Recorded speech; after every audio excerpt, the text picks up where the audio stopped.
অনেক সহ্য করা হচ্ছে, কিন্তু সহ্যের একটি সীমা আছে। নিউটাউনে দুর্গা অঙ্গনের ভিত্তিপ্রস্তর স্থাপনের মঞ্চ থেকে এভাবেই বিজেপির বিরুদ্ধে সরব হয়েছেন মুখ্যমন্ত্রী মমতা বন্দ্যোপাধ্যায়। সাম্প্রতিক পরিস্থিতি প্রসঙ্গে আবেগপ্রবণ হয়ে মুখ্যমন্ত্রী জানিয়েছেন, গত এক মাসে এসআইআর এর আতঙ্কে 50 জনেরও বেশি মানুষের মৃত্যু বা আত্মহত্যার খবর তাকে গভীরভাবে ব্যথিত করেছে। এসব আর সহ্য হচ্ছে না। মা দুর্গার কাছে মানুষের মঙ্গল ও শান্তির জন্য প্রার্থনার কথাও জানান মুখ্যমন্ত্রী।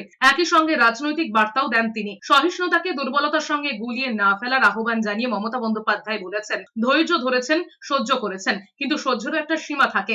বাংলার মানুষ মাথা নত করে না। তার বিরুদ্ধে ওঠা তোষণের রাজনীতির অভিযোগের সরাসরি জবাব দিয়ে মুখ্যমন্ত্রী স্পষ্ট ভাষায় জানিয়েছেন, ভিন্ন ধর্ম মানেই ভিন্ন রীতি, আর সেই রীতিকে সম্মান জানানোই তার রাজনৈতিক ও মানবিক বিশ্বাসের অংশ।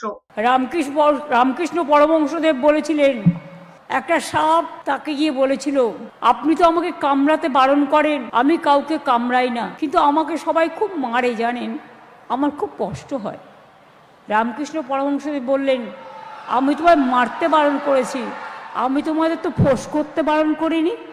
ফোঁস কিন্তু থাকবে, জেনে রেখে দিন। বাংলার মাটি মাথা নত করে না।